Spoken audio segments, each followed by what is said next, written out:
안녕하십니까. YTN 라디오 출발 새 아침 황보선입니다. 21대 첫 정기국회가 열렸습니다. 어제는 여야 원내대표 회동이 30분 전에 취소되기도 했는데요. 과연 어떤 협치를 기대할 수 있을지 주호영 미래통합당 원내대표에게 들어보도록 하겠습니다. 그리고 이낙연 더불어민주당 새 대표에 지명을 받은 24살 최연소 최고위원이죠. 박성민 더불어민주당 최고위원의 각오도 들어보겠습니다. 방탄소년단의 빌보드 핫 100 1위 소식에 문재인 대통령도 축전을 보냈습니다. 가장 한국적인 모습으로 세계적 인기를 이끌어낸 비결은 무엇인지 특집 코너에서 들어보겠습니다. 대한체육회와 대한올림픽위원회 분리 통합을 둘러싼 갈등 소식까지 최동호 소장이 준비하고 있습니다. 2020년 9월 2일 수요일 YTN 라디오 출발 새 아침, 오늘도 힘차게 출발합니다. 네, 매일 어디서든 꼭 끼어들 수 있는 오늘의 뉴스 골라서 정리해준 시간입니다. 박철민 뉴스캐스터와 함께합니다. 안녕하십니까? 안녕하세요. 박철민입니다. 자, 오늘도 계속해서 첫 번째 소식, 코로나19 소식입니다. 어제 위중, 중증 환자 104명 기록했네요. 2주 만에 이게 엄청 늘어난 거죠? 그렇습니다. 위중 환자는요, 기계호흡을 하거나 인공심폐장치인 에크모를 쓰는 환자를 말하고요. 예. 중증은 스스로 호흡은 할 수 있지만 폐렴 등의 증상으로 산소 포화도가 떨어져 산소 치료를 받는 상태를 의미합니다. 예. 이런 환자가 처음으로 세 자릿수를 기록했습니다. 지난달 18일 보름 전만 하더라도 국내 위중 환자, 중증 환자는 9명으로 한 자릿수에 그쳤는데요. 네. 불과 2주 만에 10배가 넘은 겁니다. 자, 그런데 이 최근 60대 이상 고령 확진자가 크게 늘어난 점, 이게 바로 증가세에 영향을 미친 것 아닙니까? 그렇습니다. 어제만 봐도 신규 확진자 248명 가운데 37%가 60대 이상이었습니다. 3명 중에 1명 이상이 60대 이상인 건데요. 무엇보다도 고령층은 평소 앓고 있던 지병, 기저질환이라고 하죠. 이런 것들이 있을 수 있고 일단 감염되면 자칫 상태가 악화될 수 있는 고위험군으로 분류됩니다. 국내 치명률 평균치가 1%대인데 80대 이상은 20%를 웃돌고 있습니다. 상황이 이렇다 보니까 이들을 치료할 병상, 인력 확보에도 비상이 걸렸는데요. 광주를 비롯한 대전, 강원, 전북, 전남 등의 5개 광역 지방자치단체에서는 바로 쓸 수 있는 중환자 병상이 하나도 남지 않은 상황이라고 합니다. 정부는 이달 중순까지 중환자 치료 병상 40개를 추가로 확충하겠다는 계획입니다. 자, 어제 프로야구 한화 이글스에서 코로나19 확진자가 나왔네요. 추가로. 네. 예. 간밤에 전해진 소식인데요. KBO 사무국은 한화 육성군 소속 선수 1명이 추가로 코로나19 확진 판정을 받았다고 밝혔습니다. 전날 한화 제알군에 있던 투수 신정락이 코로나19 확진 판정을 받은 데 이어 한화 구단에서 두 번째로 양성 반응자가 나온 건데요. 어제 오후 9시 기준으로 한화 퓨처스, 그러니까 2군이죠. 이 선수단 검진 대상 97명 중에서 현재 2명이 양성 판정을 받았습니다. 45명의 음성 결과를 받았고 50명은 결과를 기다리고 있다고 합니다. 이 걱정되는 상황 계속 이어지고 있는데 코로나19 확진자 40%가 무증상이라는 조사 결과도 있네요. 그렇습니다. 맞습니까? 예. 국내 코로나19 확진자 10명 가운데 4명이 확진 당시에 무증상이었던 것으로 드러났습니다. 예. 질병관리본부 자료에 따르면요.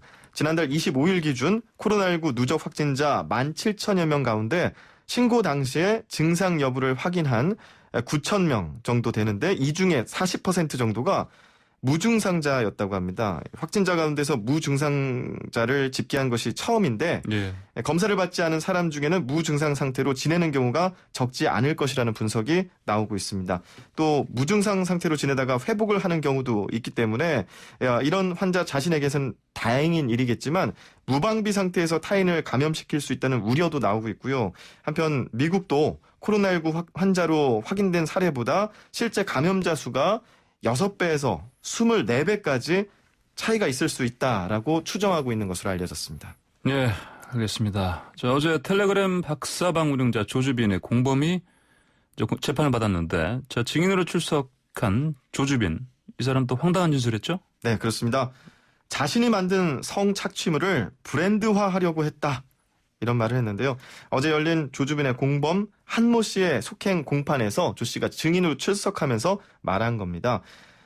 조 씨는 박사방 사건과 관련해서 성착취물 구매자와 피해자 등이 모두 상식 밖의 세상에서 상식 밖의 행동을 한 것이라며 이 사건을 해결하고 싶으면 좀 다르게 봐야 한다라고 조언을 하기도 했습니다. 그런데 이 상식 밖의 세상이라는 거는 지금 이제 현실을 얘기하는 것이 아니고요. 텔레그램 내에서의 그런 어떤 비정상적인 세상을 일컫는 그런 주장입니다. 또 검찰은 공판에서 조 씨에게 피해자들에게 새끼손가락을 드는 등의 특정한 행동으로 말을 반복하도록 한 이유가 뭐냐라고 물어봤는데 이때 이렇게 브랜드화라는 말을 했고 검사가 당황한 듯이 조 씨에게 브랜드화라고 말한 게 맞냐라고 재차 물었는데 조 씨는 맞다라고 말을 했습니다. 조 씨는 박사방 관리자 권한을 여러 사람에게 준 이유에 대해서도 다른 사람이 관리를 맡아주면 운영이 수월하기 때문이라고 담담하게 대답했습니다. 또 자신의 행동을 또 정당화하는 발언도 했죠? 네. 조 씨가 미성년자를 상대로 성착취를 한 혐의와 관련해서 상식이 색안경이 될 수 있다라고 정당화를 했는데요. 이 네. 무슨 말이냐면요. 공범이 이모 씨라고 있는데 이 이모 군이죠. 16살입니다. 그런데 피해자가 이보다 1살 많은 여성이었습니다. 그래서 이런 점을 언급하면서 비슷한 또래인데 피의자일 경우에는 법적, 사회적 책임을 질 수 있는 존재로 보면서 비슷한 또래가 피해자가 되면 돈이나 사회를 모르는 존재로 본다라고 상식의 색안경이라고 이 말을 붙인 겁니다. 네. 죄를 뉘우치는 모습은 별로 안 보이네요. 네. 자, 다음 소식. 어제 서울중앙지검이 이재용 삼성전자 부회장과 전현직 삼성의원 11명 불구속 기소했습니다. 그렇습니다. 이 자본시장법상 부정거래, 시세 조정 행위, 업무상 배임 등의 혐의입니다. 공소장은 130쪽이 넘고요. 현재까지 작성된 수사 기록도 모두 437건, 또 21만 4천 쪽의 공소장 분량이 달합니다. 검찰은 1년 9개월에 걸쳐서 수백 차례 관련자 소환 조사와 50여 회 압수수색을 했는데요. 이 부회장은 주요 관계자에 대한 영장 청구 등의 강도 높은 수사를 받았습니다. 그러다 지난 6월에 이재용 부회장의 구속영장 청구가 법원에서 기각되기도 했고 검찰의 수사심의위원회에서도 13명 중에 10명이 이 부회장의 손을 들어주기도 했습니다. 그러니까 불구속하라는 거죠. 검찰은 2개월간의 고심 끝에 기소 결론을 내렸는데 심의위의 결정에 번복하는 그런 결정을 한 것이죠. 예, 심의위원회 불기소 권고에 난감했던 검찰 전문가들의 조언을 구하기도 했지 않습니까? 그렇습니다. 예. 다양한 전문가들을 만났습니다. 법률, 금융, 경제, 회계, 각계 외부 전문가 30여 명과 또 비판적인 견해를 포함한 다양한 의견을 듣고서 수백 건의 의견과 자료를 검토했다는 게 어제 검찰의 발표 내용입니다. 이 안에서도 이 부회장의 유무죄 여부를 둘러싸고 의견이 엇갈렸다고 하는데요. 앞으로 재판에서 이 부회장이 경영권 승계 작업을 보고받았는지 또 합병과 합병 비율 결정이 적법하게 이루어졌는지 등이 주요 쟁점으로 떠오를 것으로 관측되고 있습니다. 네, 자 다음 소식은 은행 직원이 셀프 대출 이 액수가 보니까 76억이죠? 예. 76억 셀프 대출로 부동산 29채를 샀다는 소식인데요. 네, 집 사고 싶어도 이 담보대출이 막혀서 예. 집을 못 사신 분들은 이 뉴스 보고 조금 분개하셨을 수도 있을 것 같습니다. 기업은행의 한 직원이고요. 최근까지 자신의 가족 앞으로 76억 원어치 부동산 담보대출을 해주고 이득을 취했다가 면직 처분이 됐습니다. 경기 화성의 한 지점에 근무하던 이 직원은요. 은행의 담보대출을 활용해서 화성 일대의 아파트와 오피스텔, 연립주택 등의 부동산 29채를 사들였고 평가 차익은 50억에서 60억 원 수준으로 알려졌습니다. 주택담보대출 이게 어떻게 76억 원어치까지 나올 수 있죠? 네, 이 대출 규제의 허점을 노린 건데요. 이 직원은 2016년 3월부터 올해 상반기까지 가족 명의로 부동산을 샀는데 이 가족들이 법인 기업 5개와 개인 사업자 1개를 운영하고 있었습니다. 네. 그래서 기업을 이용한 것이죠. 법인 기업 5개는 총 26건 73억 3천만 원을 대출받았고 개인 사업자에게는 총 3건 2억 4천만 원의 담보대출을 내줬습니다. 그러니까 이 부동산 대출 규제가 한창이던 시기인데 은행 직원은 그래도 전문가니까 허점을 또 다 알아내서 이렇게 네. 이런 짓을 벌였네요, 보니까. 그렇습니다. 이게 개인에게는 대출이 규제가 되지만 기업에게는 당시에 임대사업자로 등록하게끔 하고 기업들의 네. 대출을 조금 완화시키는 그런 모양새였는데 예. 이 허점을 노린 것이죠. 정부가 다주택자의 주택담보대출을 조이는 정책을 연이어 낼 때 이 국책은행인 기업은행의 이 직원은 예. 부동산 투기에 나서서 막대한 이득을 챙긴 겁니다. 기업은행은 이 직원을 면직 처분하기로 하고 관련 공문을 사내에 게재했고요. 차후 절차에 따라서 부동산 담보대출을 회수하는 등의 후속 대처를 할 계획입니다. 네, 자, 이달 말부터 추석 연휴인데 한국철도 코레일이 추석 승차권 예매를 연기하기로 했네요. 그렇습니다. 열차 내 사회적 거리를 두기를 위해서 또 창측 좌석만 발매하기로 했는데요. 예. 오늘 예정이었던 추석 승차권 예매 다음 주로 연기됐습니다. 어제는 장애인이나 취약계층에게 예매를 하게 했는데 네. 오늘은 이제 일반인들이 뭐 여러 그 경부선이나 호남 전라선을 순차적으로 예매할 예정이었죠. 예. 추석 승차권 예매가 이제 다음 주로 연기됨에 따라서 경부선은 8일에 예매하시면 되고요. 호남 전라선은 9일에 예매를 하시면 되겠습니다. 어제 예매했던 장애인 등의 추석 승차권은 유효한데 예. 이게 이제 예매고 결제를 해야 되는 한도가 있습니다. 예. 이것도 9월 6월까지였는데 한도도 일주일 연기하기로 했습니다. 네, 알겠습니다. 오늘 꼭기어 뉴스 브리핑 잘 들었습니다. 감사합니다. 고맙습니다. 지금까지 박철민 뉴스캐스터였습니다. 네, 100일간 이어지는 21대 첫 정기국회가 시작됐습니다. 하지만 어제 첫날 국회의장 주재 여야 원내대표 회동부터가 성사가 되지 못했습니다. 어떤 사연이 있는지 또 21대 국회 전망까지 함께 들어보겠습니다. 주호영 미래통합당 원내대표 연결돼 있습니다. 주 대표님 안녕하십니까? 예, 안녕하십니까. 주호영입니다. 네, 21대 정기국회가 이제 시작됐는데 지난 20대 국회에서는 여권의 각종 입법 강행에 미래통합당은 거의 속수무책으로 그냥 보고만 있지 않습니까? 자, 21대 국회 좀 달라질까요? 어떻게 보십니까? 속수무책이라고 하셨는데요. 예. 국회는 이제 다수결로 운영되는 것이니까 예. 숫자가 많은 정당이 밀어붙이면 속수무책 말고는 이제 물리적으로 막는 방법밖에 없는데 예. 그거는 또 처벌받도록 돼 있지 않습니까? 네. 그래서 이 속수무책이라고 하면 마치 다른 일을 할 수 있는데 가만히 있는 것처럼 비춰져서 네. 옳은 표현은 아닌 것 같고요. 예. 이번에는 민주당이 176석이나 가지고 더구나 더 기세등등해서 이 숫자의 힘으로 밀어붙이니까 네. 이렇게 계속 밀어붙이면 방법은 없죠. 그래서 21대 국회는 달라질까요? 라는 질문에는 다수 의석을 가진 민주당의 태도나 자세에 달려있다 이렇게 말씀을 드릴 수가 있겠고요. 네. 다만 이제 당 대표가 이해찬 대표에서 이낙연 대표로 바뀌었고 네.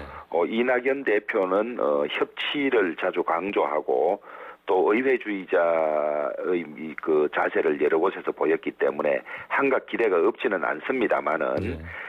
문재인 대통령께서는 기회 있을 때마다 협치를 강조하지만 막상 하는 그 태도나 행위는 정반대를 하고 있어서 네.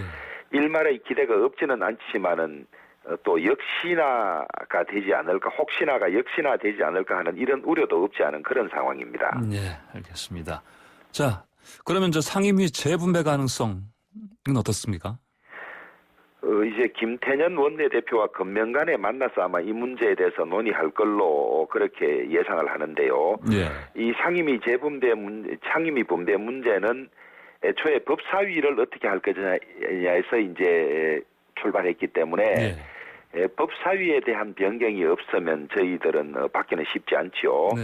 물론 이제 7개 상임위를 저희들에게 배분을 했고 그것은 언제라도 가지고 가라는 취지의 이야기가 있었습니다만은 법사위에 대한 변경 없이 7개 상임위를 가져오는 것은 쉽지 않을 걸로 그렇게 봅니다. 예, 법사위 관련해서 변경이 없으면 큰 의미가 없다 이런 말씀이십니다. 그럼 자 국회의장 주재 여야 원내대표 회동 앞두고 불참 의사를 통보하셨습니다. 이게 비대면 국회 회의 시스템 때문이라고 들었습니다. 어떻습니까? 맞습니까? 이제 국회를 운영하는 방식은 여러 가지가 있는데요. 예. 예전에는 주로 여당이 이 의제를 가지고 야당을 찾아와서 예. 협의하고 타협을 하고 그렇게 운영을 했는데 예. 지난번부터 국회의장이 자꾸 그 자기 역할을 드러내려고 해요. 예. 그래서 뭐 매주 국회의장 주재하에 회동을 하자 이러는데 저희들이 응했습니다, 사실은. 예. 그런데 응한데 이게 공정하게 운영되지 못하고 있다는 경우를 여러 번 경험을 했거든요. 예. 중립인 것처럼 이야기하면서 여당의 편을 들고 이런 일이 비일비재해서 저희들은 이런 방식으로는 응하지 않겠다는 생각을 가지고 있던 차에 예. 어제는 11시경에 비대면 회의를 하는 국회법을 만들어서 저희들에게 던지고 2시에 보자는 거예요. 네. 그 국회의장의 역할을 넘는 것이거든요. 국회의장이 그 여야가 합의하면 그 합의에 따라서 중립적으로 운영만 하면 되지. 예. 국회의장이 그 이전에 이미 이 문제에 대해서 약간의 이야기가 있었을 때 헌법상 출석 의원 과반수 뭐 이런 데서 출석이라 하면 회의장에 출석하는 것을 말하는 것이거든요. 예.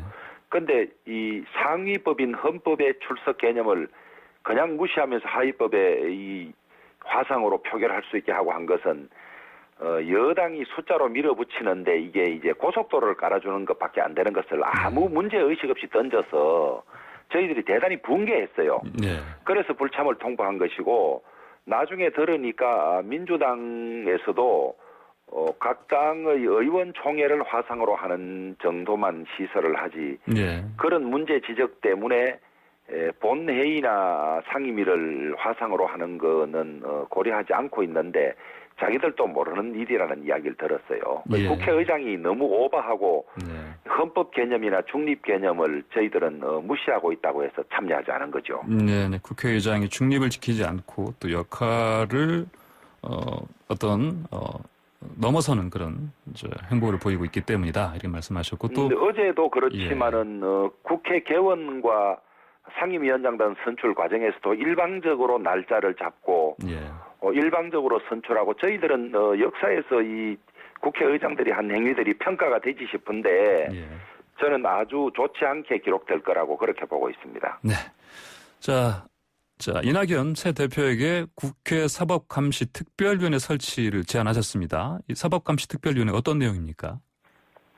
이제 국정은 입법, 사법, 행정 이렇게 이제 분리해서 특히 사법은 독립적이고 중립적으로 운영이 돼야 하고 그것에 대해서 국민의 대표인 국회가 이제 감독하고 이런 견제와 균형 구조 아닙니까? 그런데 지금 법원의 재판을 보면 김경수 경남지사의 재판 지연 또 이재명 경기지사의 이 판결이 대법원에서 뒤집어지는 과정 그다음에 지난 4.15 총선에서 수십 곳에서 선거무효, 당선무효 재판을 내놓았는데 예전에는 6월에 검표가 되고 이런 일이 있었습니다만 지금 9월이 될 때까지 아직 재판 날짜도 안 잡히고 있고 또 유재수 전 부산시장의 이 관대한 재판 뭐 이런 걸 둘러싸고 법원조차도 네 편 내 편 갈라서 이게 재판이 완전히 무너지는 상황이 여러 군데서 보여지고 있고 검찰은 이루 말할 수도 없지 않습니까? 검찰총장 수족을 다 자르고 핍박을 하고 조국 전 장관 사건 수사 그다음에 송철호 울산시장 당선과 관련된 선거 공작은 아예 수사가 마무리되지 않았는데도 수사팀을 해체해버렸거든요.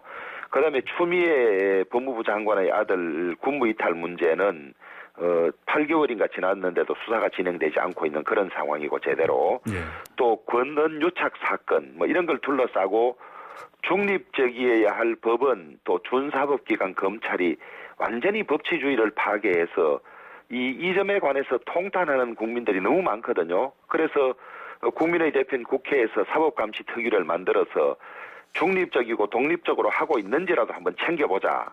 이런 취지에서 제안을 했고요. 어제 이낙연 대표를 만났는데 원내 대표들끼리 상의했으면 좋겠다. 그런 의견을 가지고 계셨고 김태년 원내대표와 만나면 이 문제를 이야기할 테고 사실은 지난번 회동에서도 이 특위를 만들자고 제안을 해놓은 상태입니다. 예. 자, 그럼 어제 사실 방금 말씀하신 것처럼 이낙연 대표 만나셨고요. 그 자리에서 뭐 주 원내대표께서는 이 대표께 뭐 인품도 훌륭하고 의회주의자로 알려졌다. 야당의 기대가 크다. 또 오늘 되셨고 이 대표는 또 주 대표의 인품에 반했다. 흠모한다. 이렇게 서로 덕담 나누셨습니다. 이런 분위기라면 방금 말씀하신 이 사법감시특별위원회 앞으로 좀 잘 진전될 수 있는 어떤 그런 기운은 있는 걸로 봐야겠죠. 어떻게 보십니까? 저희들이 관찰한 바로는 이낙연 당대표 인품도 훌륭하고 의회주의자인 것은 맞는데 이제는 민주당이 소위 문바라 그럽니까?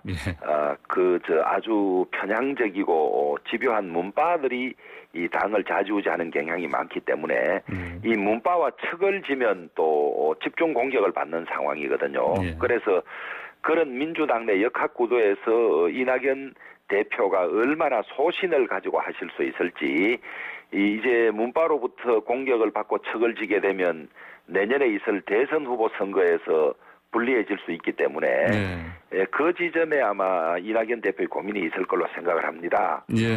그래서 이낙연 대표가 처음부터 어떤 길을 가느냐라는 것이 대단히 중요한데 저희들 관심을 가지고 지켜보고 있습니다. 네. 자, 미래통합당 당내 문제 좀 짚어보겠습니다. 그러니까 당명, 정강, 정책 개정안 오늘 개최되는 전국위에서 의결되면 마무리되는 것이죠? 예, 어제 이제 그 제안을 하게 되어 있는 상임전국위원회에서 80% 이상의 찬성으로 통과가 됐기 때문에 별다른 사정이 없는 한 오늘 전국위원회에서 통과되면 확정될 걸로 그렇게 보여집니다. 당명에 관해서는 국민의힘이라는 이름으로 이제 어제 통과가 됐는데요. 당명을 짓는 방식 중에는 가치를 담는 방식이 있고 가치 중립적인 방식이 있다고 합니다. 지금까지는 주로 자유, 민주, 통합, 공화 이런 가치를 담는 당명을 많이 채택하는 경향이었는데요. 요즘은 가치 중립적인 당명을 많이 택한다고 합니다. 왜 그러냐고 했더니 이 정당이 추구하는 가치는 다양한데 당명에는 한 개 내지 두 개의 가치밖에 담을 수 없는 한계가 있기 때문에 그런 점에서 가치 중립적인 당명을 많이 채택하고 이번에 당명 공모에서 국민들이 보내주신 당명 공모 제안이 16,900건이 되는데 그중에서 무려 3,300건의 국민이라는 단어가 들어가는 것이 좋겠다는 제안이 압도적으로 많아서 그런 점을 반영한 것 같습니다. 또 이제 정치가 이념의 시대가 아니라 중도 신룡의 시대라는 어떤 탈이념적인 경향도 반영된 걸로 그렇게 보고를 받았습니다. 자, 그렇다면 이미 들으셨겠지만요. 시민단체 과거 17년 전에 시민단체 있는 것도 같다. 또 어떤 보수의 느낌이 풍기지는 않는다 이런 얘기도 있습니다. 이게 그렇다면 말씀하신 대로 어떤 당이 추구하는 어떤 변화, 어떤 혁신 이런 부분하고도 맞는 그런 이름으로 보십니까? 탈이념 중도 신룡 관점에서는 맞는 것 같고요. 그다음에 정당이 궁극적으로 추구해야 될 바는 헌법 가치 아니겠습니까? 우리 헌법의 가장 중심 개념이 국민이고 반복적으로 국민이 주인인 주권 재민을 밝히고 있기 때문에 저희들은 우리 당명에 국민이라는 이 단어를 쓴 것이 그 취지에도 부합한다고 보고 있고 그래서 저는 찬성하는 입장입니다. 알겠습니다. 자, 그런데 이 새 정강 정책 내용 중에 국회의원 사선 연임 금지 이 문구는 빠졌습니다. 그러면 사선 연임 금지라는 게 이제 정치 쇄신을 위해서 어떤 극약 처방으로 나온 것 같던데요. 뺄 수밖에 없었던 그런 사정 어떻습니까? 이게 이제 여러 가지 이유가 있는데요. 우선 헌법에 국회의원의 임기 제한 규정이 없습니다. 그래서 하위 법인 법률로 사연임 제한이 들어가면 위헌 소지가 있다는 국회 입법조사처의 의견이 있다 그래요. 그래서 위헌 법률이나 위헌 정각을 만들면 되지 않지 않습니까? 이제 그런 측면이 하나 있었고 우리가 당론을 채택하는데 의원 3분의 2의 찬성이 있으면 당론이 되는데 당론이 되면 반대를 못하죠. 그런데 이 정강은 당론보다 훨씬 강한 당의 헌법적인 성격인데 의원 3분의 2의 찬성을 얻기 어렵고 또 이렇게 되면 반대를 못하게 돼 있기 때문에 이 문제가 의원 사연임 금지만 문제되는 것이 아니라 그러면 지방의원들도 3선 이상을 금지해야 하느냐. 그다음에 우리 사회 농협조합장이나 각급조합장이 있지 않습니까? 이런 선출직도 제한해야 되느냐 이런 문제가 있고요. 그다음에 이게 이 연임 금지가 왜 어떤 목적으로 이걸 하게 됐냐고 하면 청년들의 진입을 용이하게 하기 위한 것이다 이런 이야기거든요. 그런데 이 3선 이상을 제한해서 못 나오게 하더라도 그 빈자리를 젊은 청년들이 바로 들어오는 것이 아니다. 청년들이 들어와도 3선밖에 못하지 않습니까? 그래서 이것이 좀 더 논의가 되고 검토가 돼야 한다. 그래서 정계특위를 만들어서 이 문제뿐만 아니라 어제 같이 논의되었던 광역의회와 기초의회의 통합 문제라든지 예. 여러 가지를 함께 논의하고 좀 더 공감대를 모아야 하는 문제다. 이렇게 해서 어제는 보류가 됐던 것입니다. 예, 그러니까 이제 유현 여지가 있기 때문에 법리적으로는 그리고 그런 면도 있지만 또 이런 지적도 하신 거 아닙니까? 의회가 행정권을 효율적으로 견제하는 면에서 어떤 역할을 잘 못할 수도 있다. 예, 이런 맥락의 그런 말씀하셨죠? 측면도 있습니다. OECD 국가에서 이 예. 연임 금지를 하는 나라가 거의 없고 예. 그렇지 않아도 우리 의원들의 전문성이나 이런 것이 약해서 행정부 견제를 효율적으로 하지 못한다는 지적이 있어서 네. 3선으로 제한하게 되면 행정부 우위, 이 행정부 독재가 훨씬 더 강화된다. 이런 또 지적도 있었습니다. 예. 자, 내일 김정인 위원장 취임 100일입니다. 김 위원장과 함께 이제 당 이끌어 가시는 이런 면에서 어떻습니까? 그동안 100일 평가하신다면요? 저희들이 예. 평가하면 예. 자칫하면 자화자찬한다고 할 수 있어서 조심스럽습니다만은 네. 언론과 여론의 평가가 이제 어떤지가 중요한데요. 김종인 비대위원장이 오셔서 당이 많이 안정되고 예. 또 혁신과 중도 실용에 매진하는 점에 관해서는 좋은 평가가 있는 것 같습니다. 예. 저는 지금 이제 처음에 큰 성과를 기대하기는 어렵고 이제 혁신을 위한 준비들이 다 갖추어졌기 때문에 예. 앞으로의 변화가 훨씬 더 기대되고 국민들이 피부로 느낄 것이다. 그렇게 말씀드리고 싶습니다. 예, 앞으로의 변화가 크게 나올 것이고 국민들의 기대에도 충족시키실 수 있는 그런 기대를 해도 되겠습니까? 예, 기대해 주십시오. 예, 알겠습니다. 자, 그런데 이제 여론조사에서 김정은 위원장까지 이름이 이제 선택지에 들어갈 정도로 이제 대권 도전 가능성에 대한 얘기가 나오고 있습니다. 어떻게 보십니까?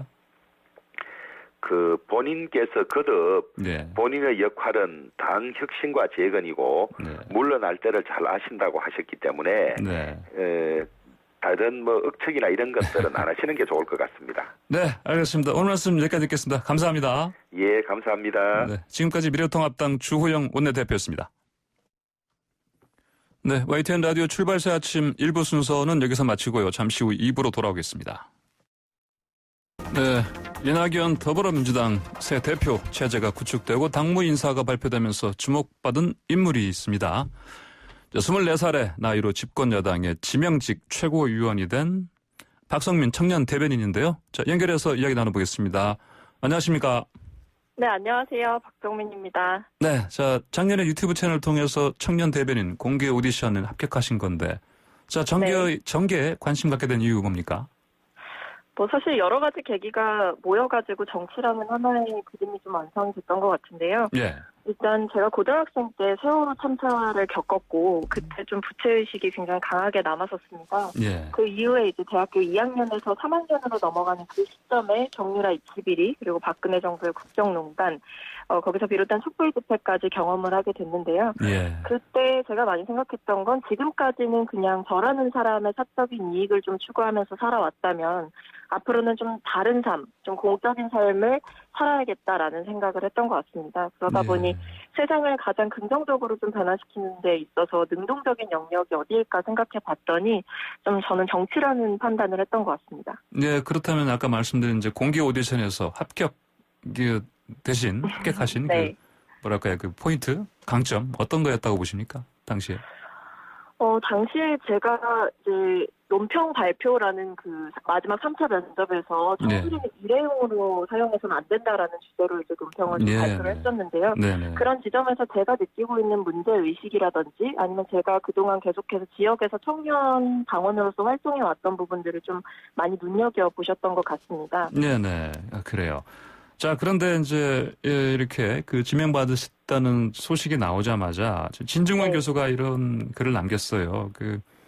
안희정 전 지사 보좌진이 이제 당 대표 선거 캠프에 들어오지 못하게 된 상황이 있었다. 그리고 또 박성민 청년 대변인의 최고위원 지명은 이건 다 쇼다. 이런 비난까지 했습니다. 이런 비난에 어떤 일리가 있다고 보십니까? 아니면 말도 안 되는 겁니까? 예. 그냥 제가 그 글을 보고 제일 처음 느꼈던 거는 파견진사에 아무래도 많이 놀라신 모양이다라고 생각을 좀 했고요. 예. 여대생 기용이 다 쇼라는 말을 쓰신 걸 봤습니다. 예, 네. 그게 쇼가 아니라는 거를 계속해서 그냥 제가 보여드리는 수밖에 없을 것이다라고 생각을 했고 예. 열심히 할 테니 결과로 좀 평가해달라라고 말씀드리겠습니다. 네, 그러면 이제 또 이번 글에서 방금 말씀드린 게 있지만은, 네. 이를테면 이제, 김지은 전 비서를 위해서 증언한 안희정 전 지사 보좌진을 사실은 안전지사 측 반발로 못 들어오게 했다. 이런 비판에 대해서 어떻게 보십니까? 이게 맞습니까? 맞다고 보십니까? 저는 당 안에서 여전히 2차 가해가 남아있다면 이런 예. 부분은 계속해서 바로 잡아 나가야 되는 부분이라고 생각을 하고요. 그 예. 어떤 2차 가해도 저희 당 안에서 허용해서는 안 된다고 생각합니다. 네네. 자, 또, 최연소 최고위원이란 이런 편말이 붙어 있습니다. 그래서, 그럼 이런 상황이면, 우려하는 시선이 있을 수가 있습니다. 이제 사실은 그래서 앞으로 확실하게 그 역할을 해나갈 수 있을지, 이런 우려가 나올 수도 있는데 어떻게 보십니까? 아무래도 그게 제가 가장 어리기 때문에 그런 우려를 조금 하시는 부분도 있는 것 같습니다. 네. 주눅들지 않겠냐 이런 얘기도 좀 하시는 것 같고. 네네. 근데 일단 저는 전시되기 위해 그 자리에 있는 것도 아니고 제안을 받았을 때도 절대 그런 의도로 저를 지명하신 게 아니라는 걸 알았기 때문에 네네. 대표님과도 계속해서 소통하면서 솔직하게 제 의견을 가감없이 말씀드리겠다고 또 밝혔고요. 네. 그런 점에서 지도부의 모든 분들께서 준비가 많이 되어 있으신 것 같습니다. 네. 그래서 실질적으로 제가 지도부의 일원으로서 청년과 여성의 목소리를 담아낸과 동시에 한 명의 정치인으로서 제 역할을 해내는 데 있어 많은 도움을 주실 거고요. 그리고 예. 또 같은 지도부의 일원으로 포용해 주실 거라고 생각하고 있습니다. 네. 자, 청년과 젠더 문제에 목소리를 내줄 사람으로 적합하다는 이낙연 당대표의 판단이 있었는데, 네. 청년 젠더 문제에 어떤 변화를 가져오고 싶으십니까? 사실 민주당의 청년 문제와 젠더 문제에 있어서 굉장히 미흡합니다. 예. 근데 어떤 것이 가장 미흡할까라고 생각을 해봤는데 저는 좀 섬세하지 못했던 접근 방법을 조금 더 섬세하게 바꾸고 싶다라는 생각을 했습니다. 예를 들어 민주당의 청년 문제를 다뤘던 방식이 일자리에만 지나치게 집중한다든지 그러니까 특정한 하나의 문제에만 집중을 하거나 아니면 젠더 문제를 다루는 방식 혹은 젠더 이슈가 터졌을 때 대응하는 방식이 굉장히 좀 섬세하지 못한 언어를 사용하거나 미흡한 대처를 하는 부분이 있었어요. 예. 이런 방식이 사실은 서툴고 좀 투박했다고 생각을 합니다. 예. 당사자들의 의견이 완벽하게 반영되기도 어렵고 당사자들의 감수성이 당내에서 지도부까지 직접적으로 전달되는 체계가 없다 보니까 그동안 이런 미흡한 점이 많이 있었는데요. 이런 섬세하지 못했던 접근에 대한 제 문제의식을 바탕으로 조금 더 섬세하게 그리고 다양한 의제들을 포용하고 계속해서 논의할 수 있는 공론장을 좀 만들어가고 싶습니다. 예, 네. 자, 청년들의 삶의 질과 연결된 여러 가지가 있습니다. 주거도 있고요, 고용, 출산 등 해결 과제가 참 많은데 당장 논의가 시급한 문제 무엇이라고 생각하십니까? 일단 아무래도 최근에는 코로나 상황으로 인해서 청년들이 굉장히 또 힘든 상황이잖아요. 예. 특히 지금 취업 시장에서 이제 취업을 준비하고 있는 청년들의 취업길이 막혀 있는 상황이기도 하고 그렇기 때문에 지금 상황에서는 사회적으로 좀 안전망이 좀 더 두터워져야 된다. 예. 청년층들이 계속해서 소외되고 있고 이 과정에서 특히 대학을 다니고 있는 청년들 같은 경우에는 코로나로 인해서 교육권과 학습권이 침해받는 상황이 일어나고 있고요. 예. 이런 부분들을 계속해서 그 청년들이 어떻게 보면 코로나 문제로 피해받는 피해 계층 속에서도 계속해서 사각지대로 몰리고 있는 거거든요. 네. 이런 부분들에서 저희 당이 조금 더 기민하게 대응을 해서 사회적인 안전망이 청년들에게 좀 더 든든하게 직접적인 영향을 줄 수 있도록 제도를 계속해서 만들어 나가야 되는 거라 생각하고 그걸 떼고 봤을 때 저는 청년들의 이제 자립에 관해서 굉장히 관심이 많습니다. 예. 사실 청년들은 스스로의 힘으로 살 수 있는 사회를 이제 만들고 싶고 그런 사회를 경험하고 싶다라는 생각을 저는 하는데 그렇기 때문에 그 일자리 문제뿐만 아니라 주거 문제도 굉장히 시급하고 또 중요한 문제라고 생각을 하고 있습니다. 예, 그렇다면 최근에 이를테면 부동산 관련해서요. 예를 들면 갭 투자니 또 뭐라고 하죠? 연끌이라고 하죠. 네. 자, 이런 현상 관련해서 어떻게 사실 왜 그런지 이해가 가시죠? 네, 이해가 갑니다. 이해가 가고요. 예. 제가 그래서 아까 제가 말씀드린 것처럼 섬세하지 못한 이 정치권의 반응 네네. 혹은 방식 자체가 그 섬세하지 못한 것이 청년들에게 상처가 될 수 있고 예. 그런 점에서 이번 그 영끌과 관련해서도 여러 가지 정치인들의 발언이 있었습니다만 네네. 이제 그런 청년들의 심리를 좀 이해하지 못하는 듯한 발언들이 여러 번 나왔어요. 예. 좀 기다려야 한다라든지. 근데 사실 이게 청년들이 그냥 절박하다는 거거든요. 예. 그렇기 때문에 기다리세요라고 말을 할 것이 아니라 이 정책이 어떻게 안정적으로 펼쳐질 것인지를 계속해서 좀 효과적으로 보여주는 수단이 더 많이 필요했다라고 생각을 합니다. 예, 이제 섬세함이라고 표현하셨는데 이제 이런 게 뭐 이전에 우리가 뭐 젠더 감수성도 있었고요. 뭐 성인지 네. 감수성 같은 게 있었는데 또 어떤 뭐라고 할까요? 그 청년 감수성 이런 것도 좀 필요하다고 보입니다. 어떻게 네, 보십니까? 사실 청년 감수성도 필요하고 젠더 예. 감수성도 지금 이 시장에 굉장히 필요한 상황입니다. 예. 이런 감수성 자체가 쌓이지 않는 거는 물론 세대가 다르기 때문에 어쩔 수 없이 이제 한계가 생기는 부분도 있지만 네. 직접적으로 청년들의 이야기를 듣고 그 의사 결정 과정에서 소통하는 그 직접적인 창구가 사실은 없어요. 뭐 예. 예를 들어 간담회를 정치인이 만들지 않으면 자신의 청년들을 불러서 의견을 얘기해달라라고 하지 않으면 네. 청년들에게는 사실 마이크조차 없는 상황인 거죠. 예. 그렇기 때문에 그 과정에서 계속해서 정치인들은, 그러니까 세대가 다른 정치인들은 그 청년들의 감수성을 직접적으로 듣기보다는 오히려 뭐 언론을 통해서 나오는 내용들 혹은 이제 건너 듣는 내용들을 통해서 청년들의 그런 사소한 생각부터 중요한 생각까지 다 좀 직접적으로 들을 기회가 많이 부족한 거죠. 예, 예. 자, 그래서 이런 발언도 하신 것 같아요. 이전에 주머니 속 송곳 역할을 하겠다. 낭중지추. 네. 네. 이거 설명 좀 부탁드립니다. 왜 이런 말씀하시는지. 예.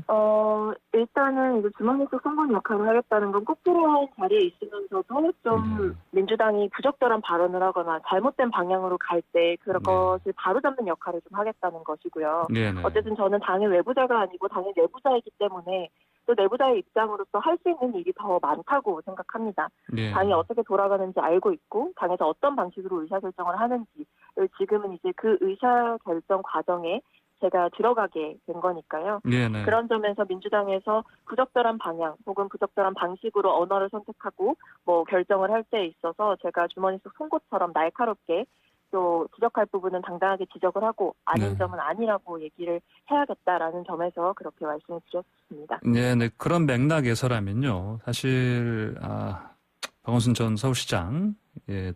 죽음 이후에 이를테면 내년 4월 서울시장 또 부산시장의 어떤 재보궐선거가 있는데 이 관련해서 후보자를 당헌 당규상 내면 안 된다. 이런 상황이 아닙니까? 근데 이제 지금 전체적인 지금 움직임 분위기는 내는 쪽으로 가는 것 같아요. 어떻게 보십니까? 이런 움직임은. 아무래도 정치라는 영역에서 선거를 떼놓고 생각할 수가 없다 보니까 네. 그런 움직임이 계속해서 보이고 있기는 합니다만 그 부분에 대해서 사실 당 안에서 깊이 있게 논의할 수 있는 시간이 현재까지는 많이 주어지지 않았던 것 같습니다. 네. 그리고 지금 이제 낼 거냐 말 거냐, 후보를 낼 거냐 말 거냐 식의 이제 질문이 많이 들어오는데 예. 그 질문에 대해서 지금 민주당이 그 대답을 준비를 해놨다는 것도 저는 좀 문제라고 생각을 하거든요. 예. 지금은 저희가 대답이 준비가 되어 있지 않은 상황이고 왜냐하면 지금 여러 가지 사회적인 상황으로 봤을 때 코로나19의 문제가 너무나 심각한 상황에서 예. 사실 다음 선거를 계속해서 고민하고 이에 대해서 완벽한 전략을 갖춰놨다는 것 자체가 문제가 되는 거라고 생각해서 네. 지금은 사실 그 문제에 대해서 논의하기보다는 이 코로나19의 경제적인 충격이나 사회적인 문제들을 어떻게 좀 타개를 해나갈 것인가 그 부분에 조금 더 초점을 맞춰야 되는 때가 아닌가 싶습니다. 네. 자, 이렇게 낭중지추 역할 앞으로 큰 역할을 하셔야 되는데 또 각오도 네. 크시고요. 근데 좀 한계는 있는 것 같아요. 왜냐하면요. 지금 선출직 최고위원이 아니시고 지명직 최고위원 아닙니까? 그래서 그럼 이낙연 대표가 이제 임기가 같잖아요. 그러면 그 대선 출마를 위해서는 그럼 앞으로 한 6개월 정도 지나서 내년 3월 정도 이제 사퇴를 할 수밖에 없는 상황입니다. 만약에 이제 이낙연 대표가 정말 실제로 대선 출마 하신다면. 네. 그럼 결국은 이제 똑같이 한 6개월밖에 시간이 없어요. 네. 자, 이런 한계를 어떻게 이를테면 극복하시거나 어떻게 어떤 식으로 방금 말씀하신 역할을 최대한 최대화하겠다. 이런 생각 있으십니까? 머뭇거릴 시간이 일단 없다고 생각을 하고요. 예. 적응할 시간도 사실은 이미 당을 사실 계속해서 경험을 해왔기 때문에 그 시행착오하는 시간이나 이런 부분도 많이 줄어들 거라고 생각을 합니다. 예. 그래서 제가 말씀하신 대로 임기가 그렇게 길지 않은 만큼 좀 속도감 있게 내야 할 메시지는 분명히 내고, 그리고 당 안에서 제도적으로 실질적인 개선을 해야 되는 부분들이 좀 있잖아요. 네네. 그런 부분들은 사실 지도부의 이제 의중이 굉장히 중요하게 작용을 합니다. 네네. 지도부 내에서 적극적으로 당내에서 뭐 청년 관련해서 그리고 여성 관련해서 제도 개선을 해야 되는 부분이나 보완해야 되는 부분이 있다면 적극적으로 건의하고 그 부분이 실제로 관찰될 수 있게 조금 더 속도를 제가 좀 내보려고 합니다. 네. 사실 시간이 좀 부족하지 않을까라는 거를 걱정하기보다 주어진 네. 시간을 얼마나 효과적으로 잘 쓸 것인가, 그 부분에 대해서 더 깊이 있는 고민이 필요한 시점이라고 봅니다. 네, 알겠습니다. 오늘 말씀 잘 들었습니다. 감사합니다. 네, 감사합니다. 네, 지금까지 박성민 더불어민주당 최고위원이었습니다. 네, FM 94.5MHz YTN 라디오 출발 새 아침 2부 순서는 여기서 마칩니다. 잠시 후 3부에서는 경제 관련 뉴스를 간추려서 알아보는 참전경제연구소 이인철 소장과 함께하는 경제 박뉴스 준비되어 있고요. 또 한국가요계의 쾌거죠. 방탄소년단의 빌보드 핫 100 1위 의미에 대해서 이야기 나눠보겠습니다. 또 잠시 이어지는 뉴스 짧게 들으시고요. 저는 8시 청각에 돌아오겠습니다.